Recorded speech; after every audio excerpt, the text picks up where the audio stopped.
Hey guys, I am here with my sweet friend Marinna, and we want to make a video we want to do many videos about subjects that really interest us, and we think you would be interested in them as well.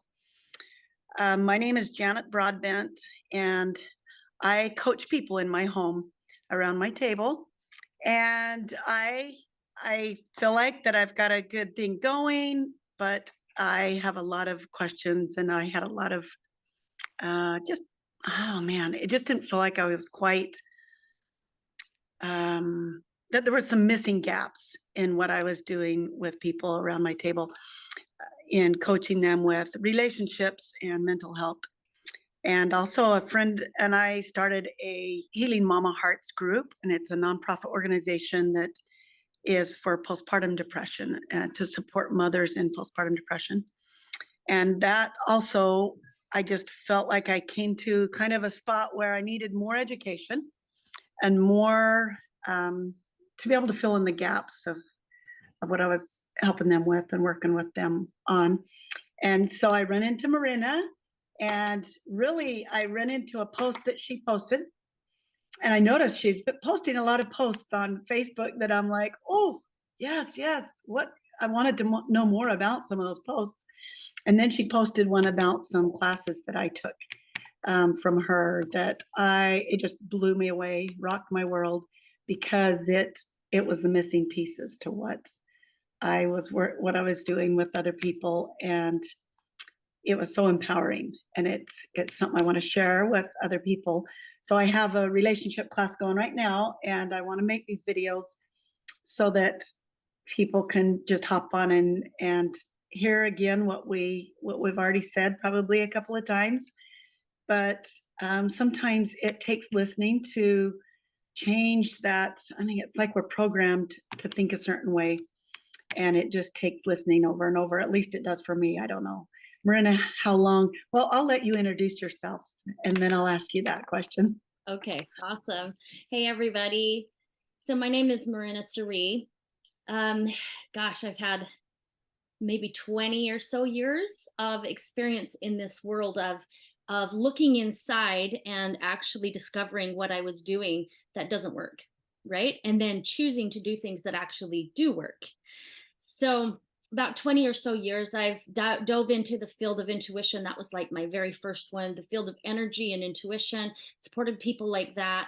And then I hopped into the realm of relationships, right? We've all got relationships. And at the time, my relationship was like, I could really use some support, right?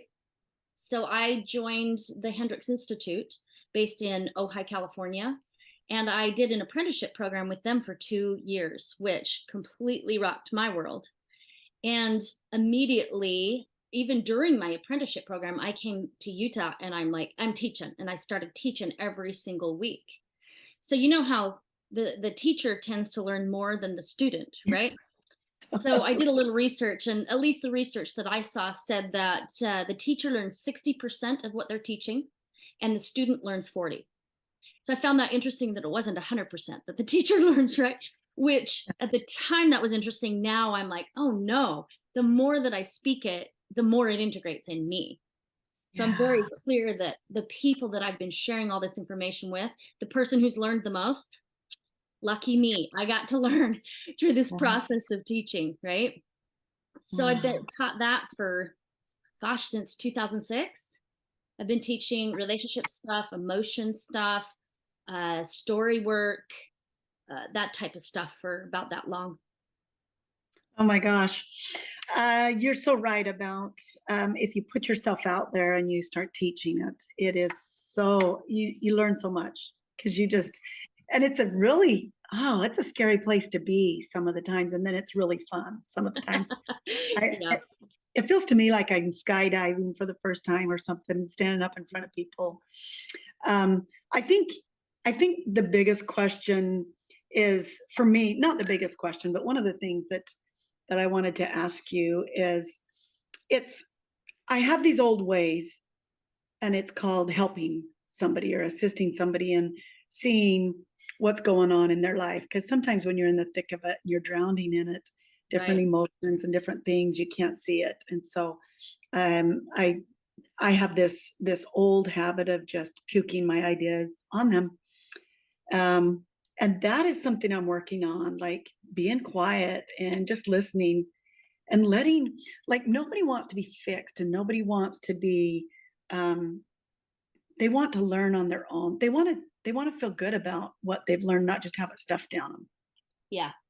Yep, absolutely. I know for me, I do my best to be really conscious of this piece because I'm quite the rebel myself, right? And when somebody tries to tell me how to do something, I'm one of the first people that will go, no way, I'm not going to do it your way. You know what I mean? Because I recognize I have my own path, Yeah. right? And just as you have your own path. And so, as a teacher and a facilitator, I do my best to honor that in the other person that's here to listen. It's like, no, this is your path. And if there's something that I can share with you that's going to really support you on your path and your journey, great. Take it, run with it, practice it, teach it, whatever you want to do. And if it doesn't resonate with you, throw it away. Throw it Yeah. away. I mean, I don't know it all. And I recognize I don't know it all, especially for you on your path. wow, that's so true. That's so true. Like none of us know it all. None of us know it all. For none of us know what the other person exactly what they need. Like Exactly. we can kind of point the way, like this really helped me. Could you look at that? Or whatever. Um, so it's almost like you look at people not as victims. And Oh, I love in it. Yes. see in the mental health arena, you have victims of mental health issues, right? But I feel like, taking your course and stuff, I just felt like, man, nobody's a victim to you. And That's that's so awesome. I'm empowering. glad you got that message. Yeah. Yeah. I think that starts with me. If I am not a victim to anybody else, then naturally I'm going to start seeing other people as not a victim to me. And that changes everything. That changes the entire relationship between whoever I have, right? Or you Yeah. have. So that Uh, would be where I'd say the first step is stop seeing yourself as a victim to anybody. You know, or people to will say like, anything. so and so made me feel this. And I'm like, no, no, no, that's you perceiving yourself as a victim to that person's words. No one can make you feel anything. You're choosing to feel it. You might got triggered and Mhm. the emotion lies in you. So who does Yeah. it belong to? It's you, right? Oh, take So accountability. yes, taking accountability. I'm not a victim to anybody or anything, and neither are you. So I think that's where it starts. That is so true. And that is still dawning on I mean, that is something that I'm still, kind of, because yeah, I haven't been at this. I mean, 6 months is as long as I've looked at this to this extent. Like, Yeah.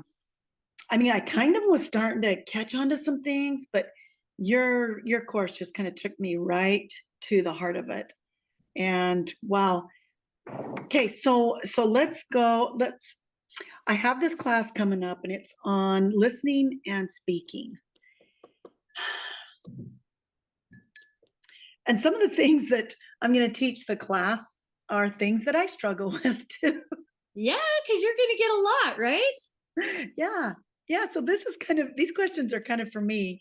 Or, I want you to share your ideas with me on those things because I'm going to be watching this video too and listening to you again because it's really me finding my way too. It's not about teaching other people, Mm-hmm.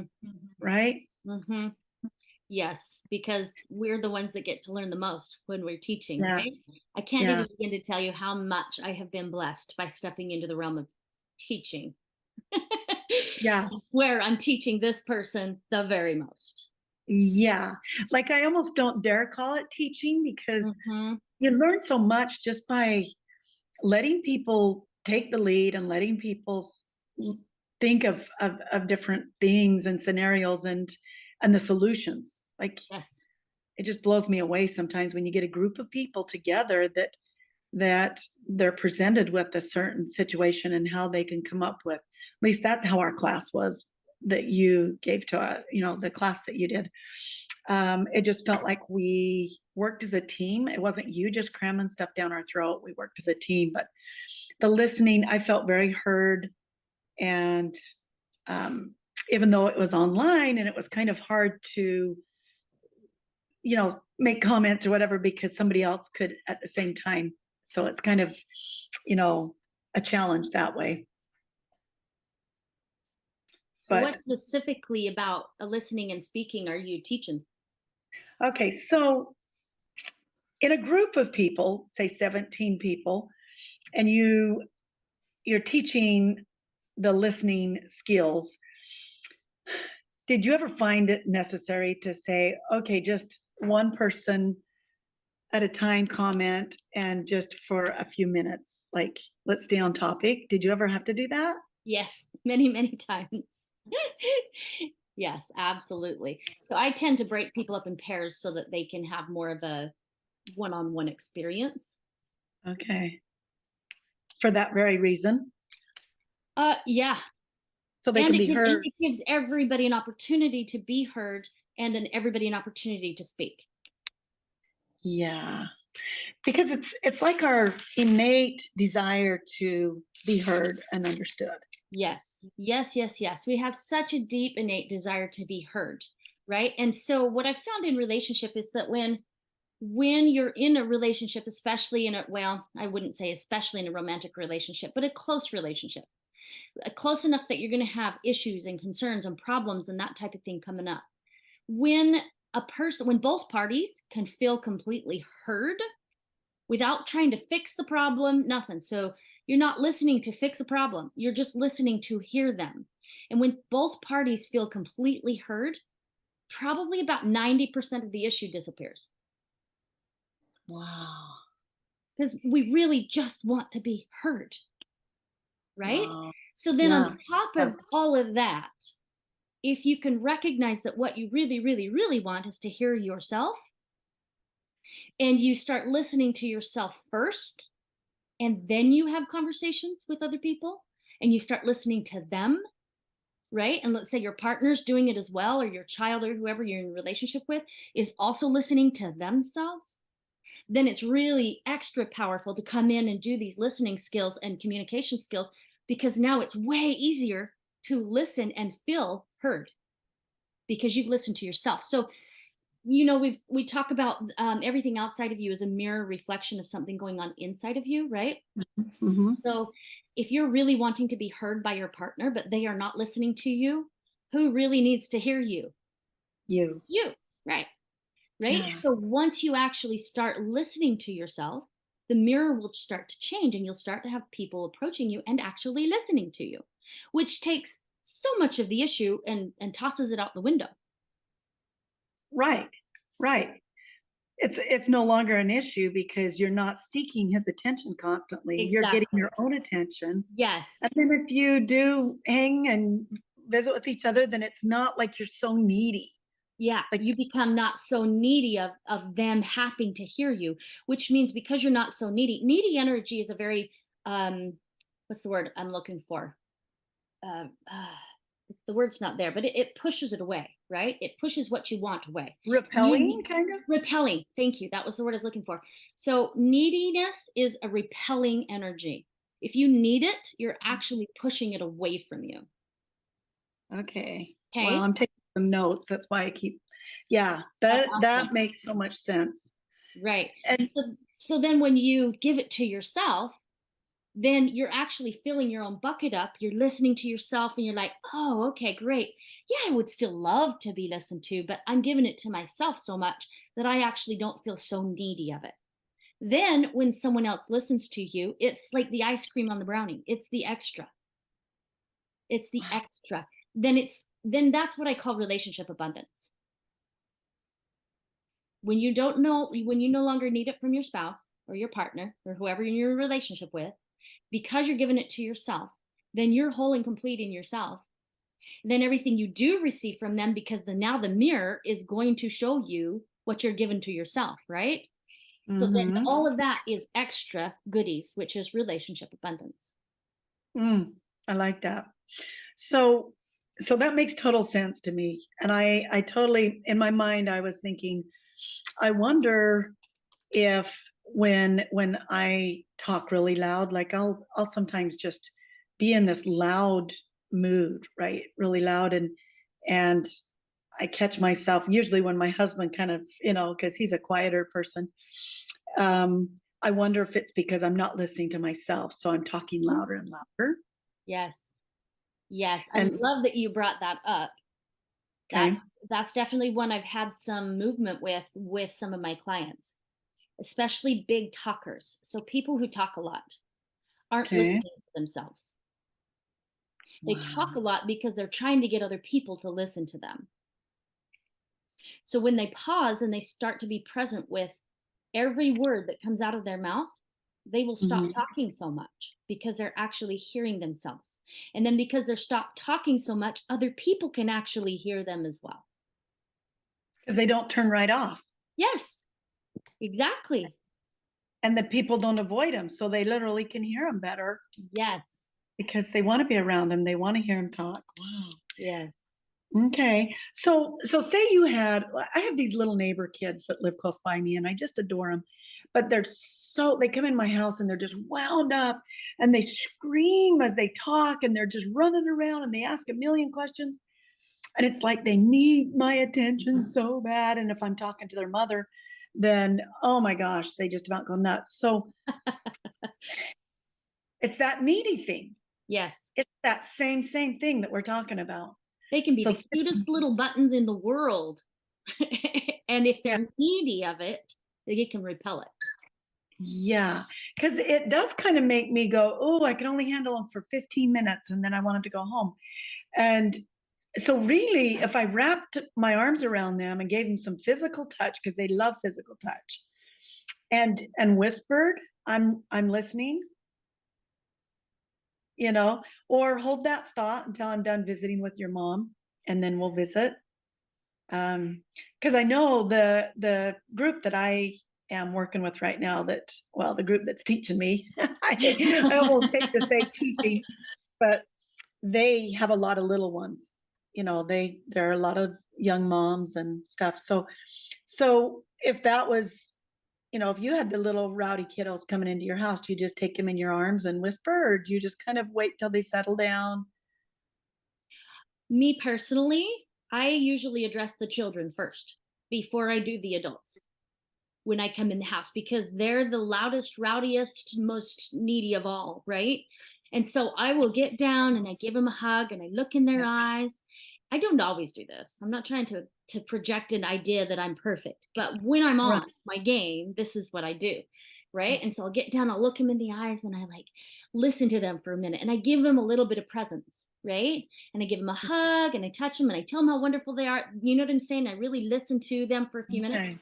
and then they're good, and then they hop off and run and play. Okay. Okay. So like they don't want to wait as long as the adults can wait. The adults can wait, but they need it quickly, huh? I think so, but then see that I do that a lot, not necessarily for them, but for my sake. Right? Ah, Because at that point, then I can now be present with the adults without the yeah. kids trying to get my attention. So it's much harder for me to be present with their parents if they're hanging on me and trying to get my attention. So I go to address them so I can be present with them. Then I go address the adults so I can be present with them. Okay, that makes total sense. Wow. Okay, I'm gonna try that little trick. I mean, I'm catching on to some of these things, but it's kind of fun to just experiment with the things that I'm learning from you and Hmm. have fun with it. And I found And that my mind will kind of relax a little bit, and and I'm learning quicker by having fun. Absolutely. You And know. nothing like children to teach you the best and the fastest, right? They have such authentic natural responses to whatever you do. Yeah. And they love to play, right? And we learn a lot more when we're in play than when we're in resistance and struggle and trying to figure it True. So true. Wow. We can learn so much from them. out. I I saw know. I saw a video the other day about some parents that they have a swap day. So they tell their little kiddos, you're the parents today and we're the kids. Oh dear.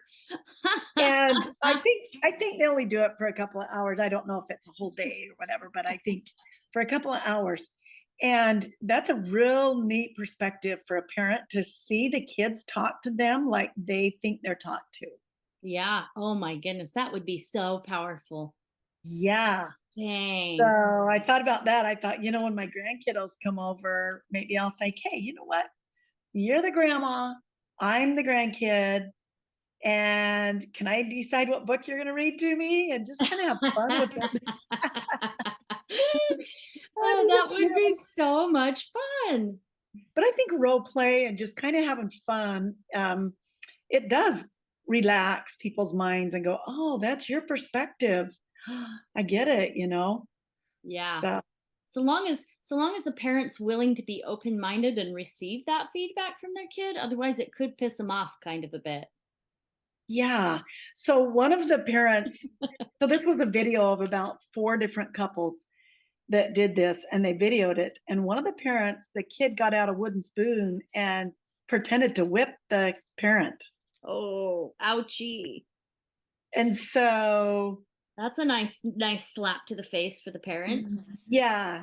And it was really cool because they weren't shamed and judged by it, but they That's realized good. at that point that those techniques of saying, "Hey, we're going to get the spoon out," was probably not as productive because they were doing it in kind of a like a mean way, like big me, little you way. Yeah. Yeah, so that was kind of Yeah. interesting. Yeah. So back to the speaking or the listening piece. I've Okay. wondered this so much about children is like, so when we truly feel heard, right? 90% of the issue goes away. So how could this work with children that have issues, right? Like how much of the issue could be solved if we as parents would actually consciously listen to what that child is, not only what they're saying, but also what they're not saying, right? Yeah. So in the listening or in the communication skills and the listening piece, we have the 3 steps, right? So we have you paraphrase back what you heard them say. And then the Okay. next step is that you listen for the emotion. You listen to what you imagine that they're feeling, right? Okay. And then you listen for what it is they might really deeply want. And so when you're listening to a person, and especially a child, like for not only what they're telling you, but what they might be feeling and what they might really, really want. Dang, that solves a lot of problems, but it also wakes the parent up that the child isn't necessarily throwing a fit to be mean to the parent, right? Mm, It's because they are feeling something and they are needing something. And when those two things are addressed in the child, a lot of the issue goes away. There still might be something that needs to be addressed and taken care of. Like you might need to go feed the kid, or you might need mm. to rock him and read him a book, or you know what I mean? There might be something that needs to be addressed then, but most of the problem will disappear. And adults, we're just big kids, That's true. right? Okay, so take that thought and tell me how you would deal with a young person, maybe a teenager that is dealing with suicidal thoughts. Mm-hmm. I mean, it maybe is depends on the certain personality and the Right. It situation. depends on the child and the personality. And it depends on if that child feels safe enough already around you to actually share that with you. Right. Because from the time that child is little, many parents have not been listening to their kid to where now it's to that point where the kid is desperate because for whatever reason. Right. Right. So if that teenager is willing and has approached the parent, like, here's how I'm feeling, here's what's going on, I would listen to them and I would not talk most of the time and just keep listening and keep listening and keep listening and keep listening Okay. until that child feels completely heard. Don't project why that child should be happy, why that child has a great life, why that child should want to live. Because that's a judgment, isn't It it? is a judgment. And the kid, it's not like the kid hasn't thought about those things. Yeah. Right. And so what they need more than anything is just to be listened to as deep and as dark as they need to share it. because that's what's really going on inside. They need to share it as deep and as dark without the other person trying to change and fix them. So so that I get that, and I think that's, wonderful.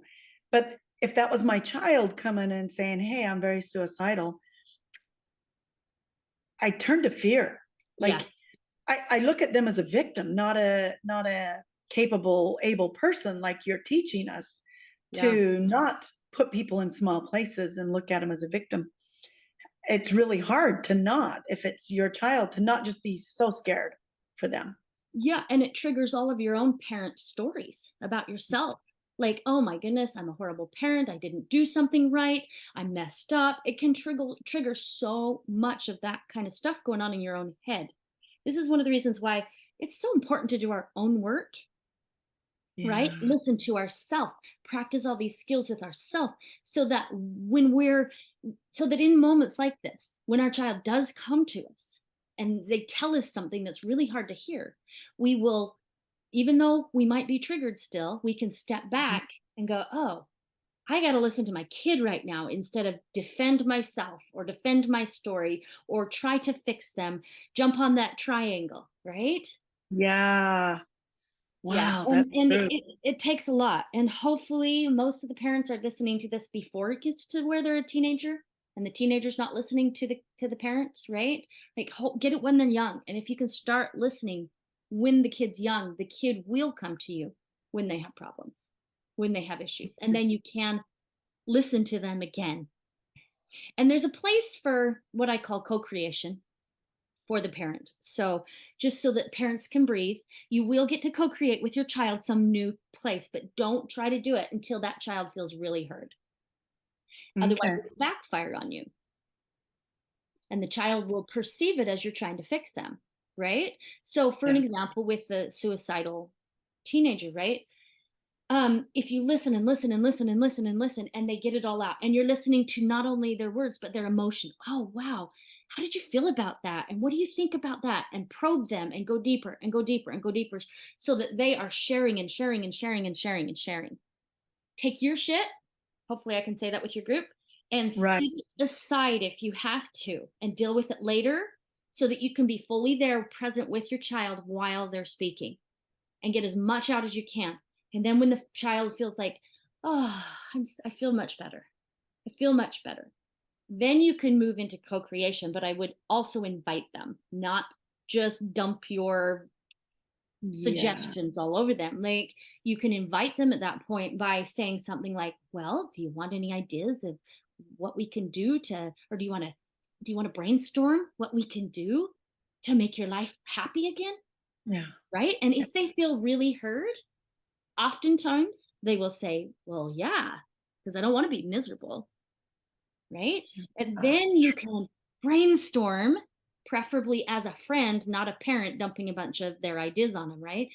yeah. Brainstorm with them, like ask them questions, more questions, like, well, what would make life worth living? If you could do anything, what would make life worth living? And then if they said something like, well, I want all the pain to stop in the world, great. What would you like to do to start making that happen? How can we help that to happen so they Mm. don't feel defenseless? Or, yeah, helpless, right? Yeah, that's right.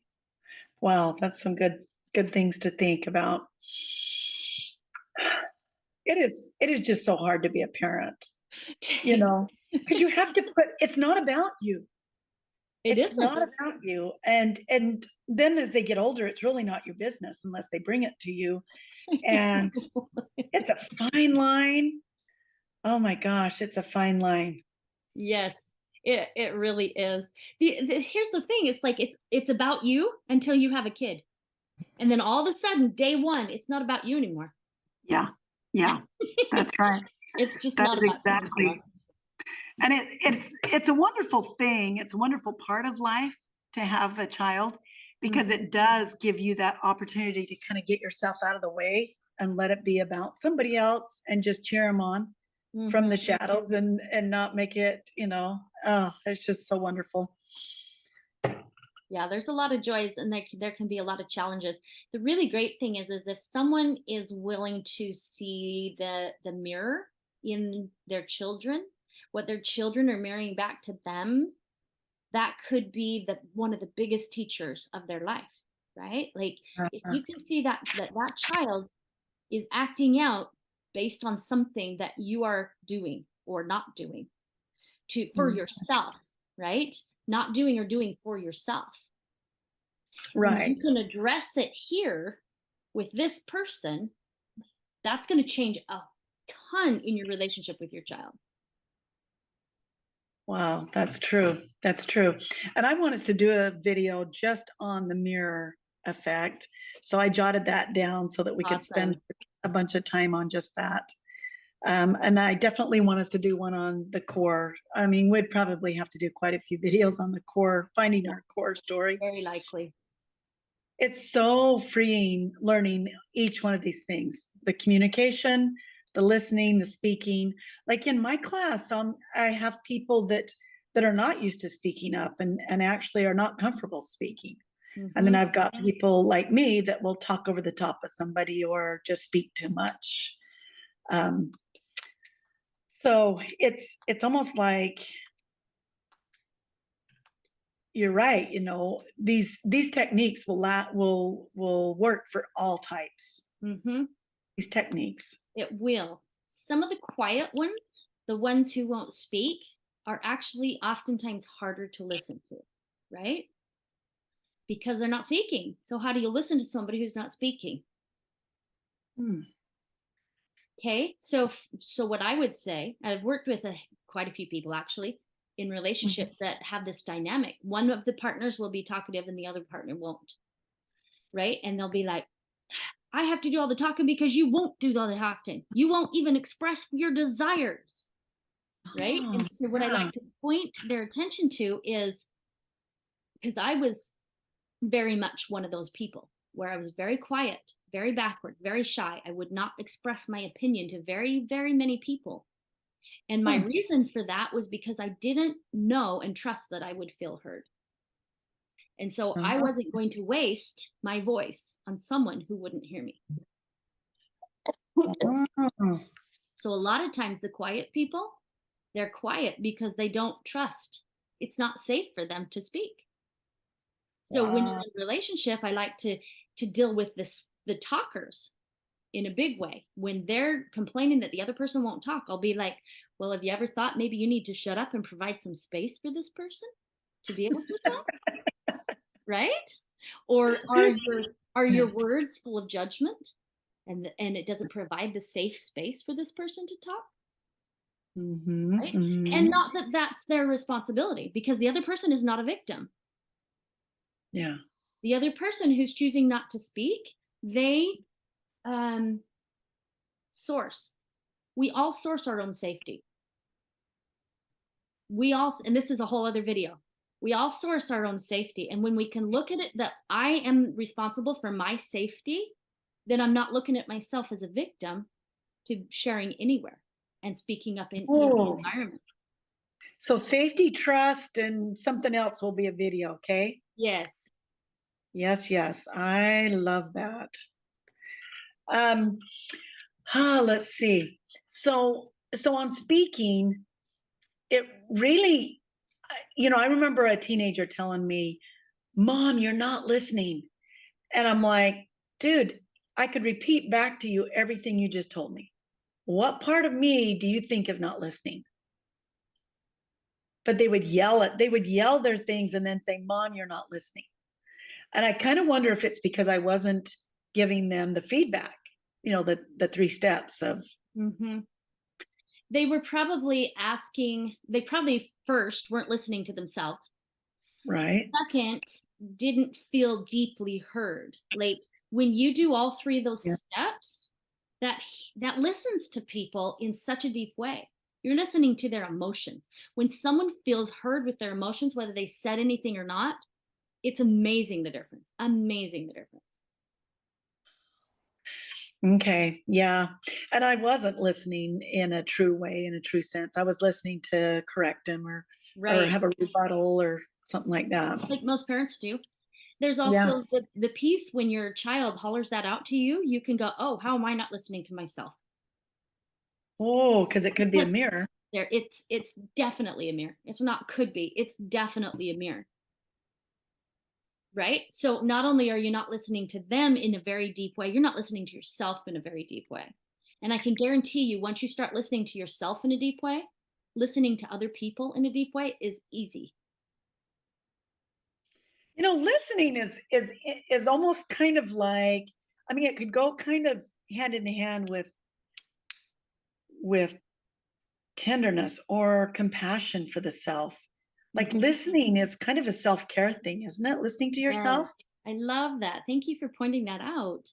Yes, listening to yourself is an act of self-love, self-care, self-kindness. Wow.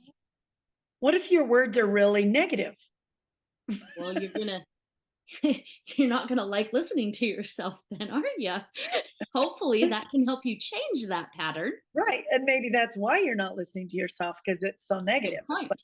Yeah, abusive, negative. I don't want to be around somebody that's abusive. right, right, So totally I got not. to tell you something kind of funny. So one day my husband was walking around with earplugs in, and I was talking to him, and he pulled his earplugs out, and I said, um, sweetheart, why are you wearing earplugs?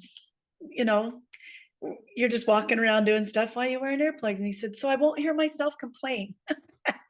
Oh, oh dear.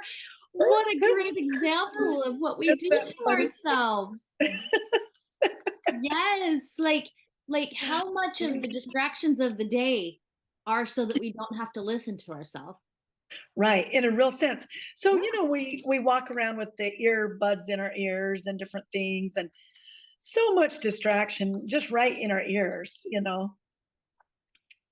It it makes me wonder if that's why that the mental health issues are so extreme at this, right now in the world, because we have so much distraction. We don't really take the time to listen to ourselves, yeah, to feel, yeah. not listen to ourselves as much as feel what there is to feel, Yeah, right?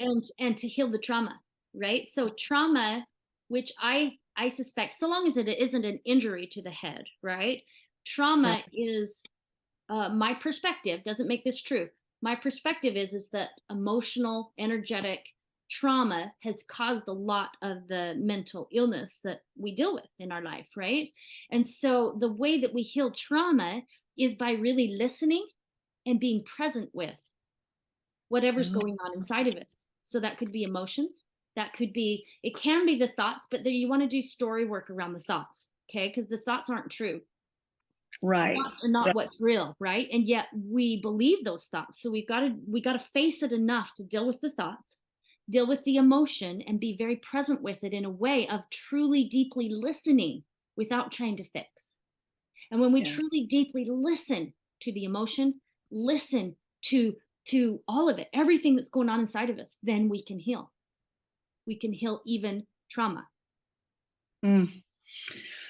So with trauma, well, and that's a whole different video. Wow. Yeah, So that's a different listening, video. And I'm not that trying to is, say that people shouldn't, take pharmaceuticals or anything. I'm not saying that at all. What I'm saying right. is that start listen wherever you are, start listening to yourself and you can start healing. Wow. Well, this is just it is just, when you hear somebody say something like, nobody listens to me around here. It's like, oh, yeah. Yeah. Yeah.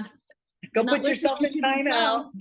Listen to yourself a little bit and see what Listen you to need. yourself a little bit. Wow.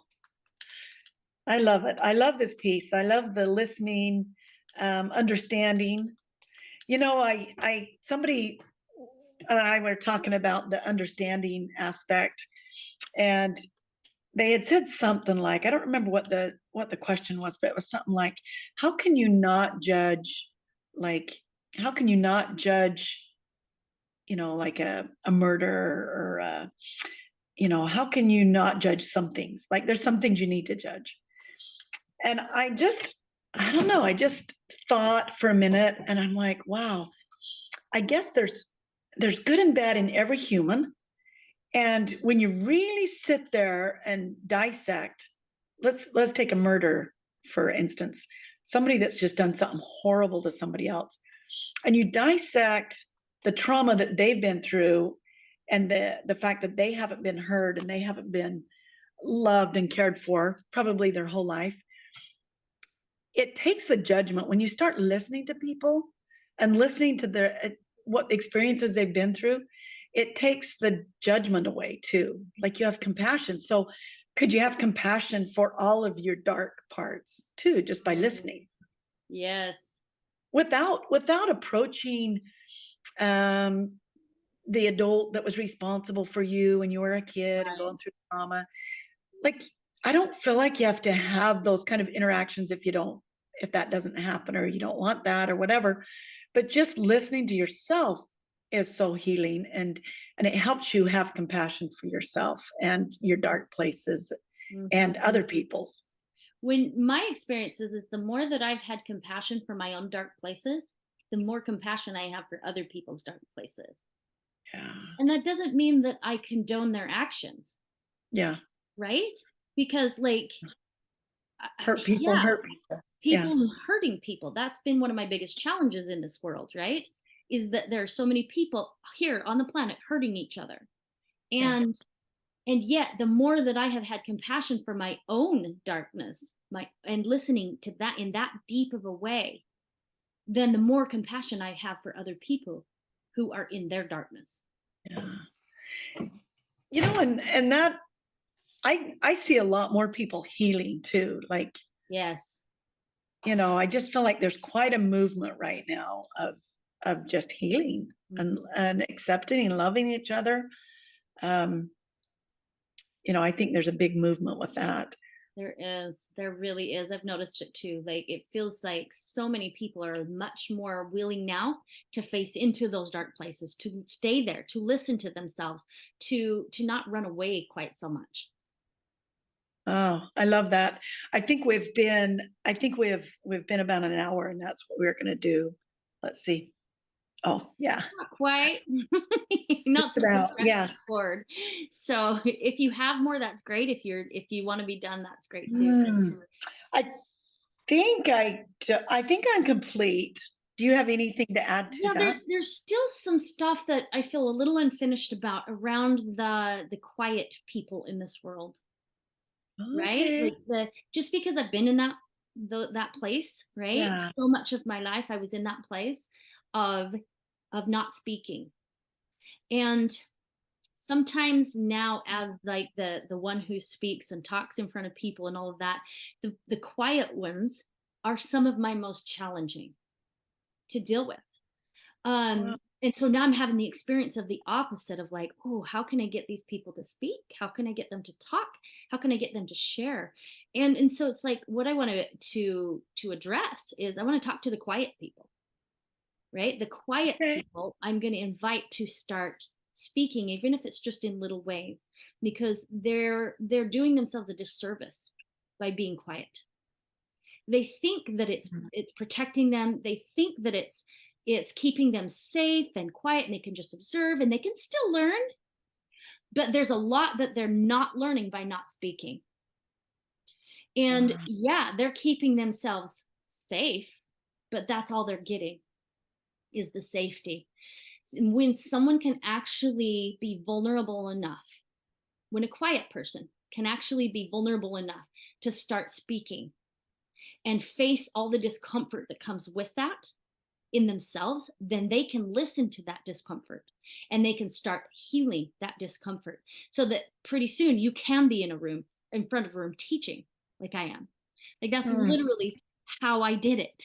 How I got from, I mean, I don't know if I've ever told you this, Janet, but I got so shut down and so backward and so shy that I would make my husband buy things at the grocery store, so I didn't have to engage with the the Cash register cash or register person that was checking me out. Right?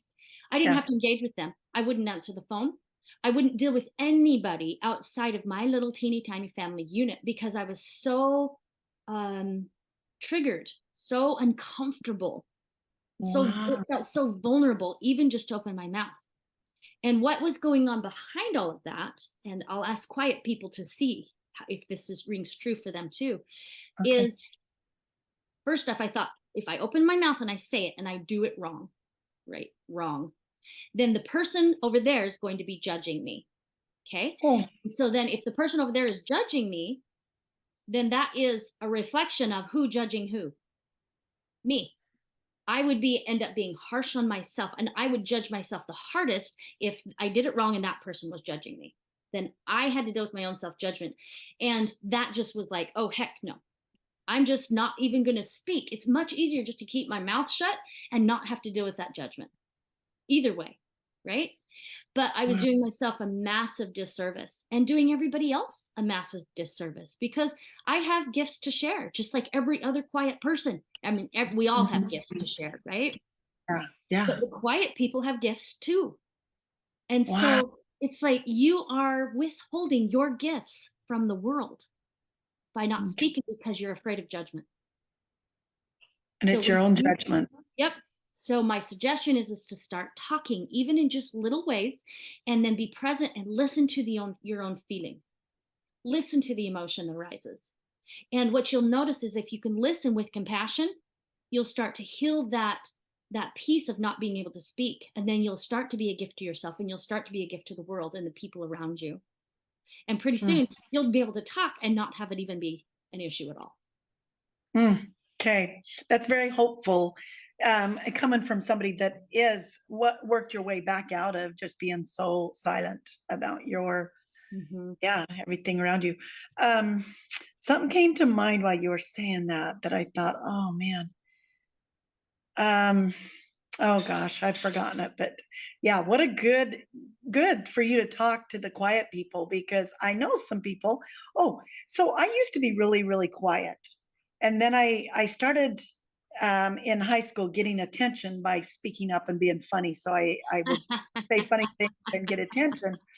And as all I was goofy and funny. And then I wanted people to take me serious, and that didn't happen until I changed that. Literally had to change that. Yeah. You know, Because it now wasn't authentically you. It wasn't authentic. Yeah.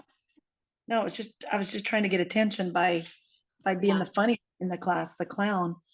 So that's a good tip for the people, because I know of some people that are very quiet and reserved, and it'll that's take time. It'll take time. Like, don't push yourself too far too fast. Like, take baby steps with it and deal with the judgment. And as they keep taking your class, they're going to learn how to deal with the judgment more and more.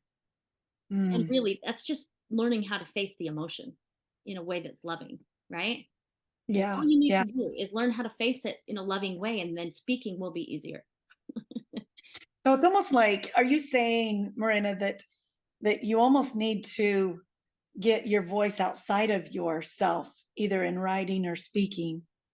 Is that what I'm hearing you say? Yes. To be able to even know? Exactly. Because when you open your mouth and you speak, then inevitably you're going to have a feeling arise inside. And when that feeling arises inside, then you're going to want to be very present with that feeling. Right? And that feeling's probably going to have some judgment to it, right? Then you're going to also want to deal with the story or the judgment that you got going on about yourself, right? And when you can do those two, you feel the feelings and deal with the judgment, you'll heal it. You'll become the vulnerable, or just the person that can speak up for whatever she needs or wants. Yep. And that is a very big act of self-love. To just speak up. To be able to do that work to that level is an act of self-love. I love it. I love it. Well, you know what? I hope we make many videos of different. I'm jotting down. I have a page full of topics that are just waiting for us. So thank you so much. You're so welcome. Thank you for inviting me to do this. This is awesome.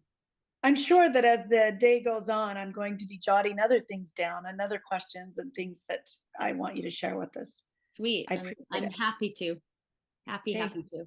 All right. Talk to you later. All right. Thanks, Janet.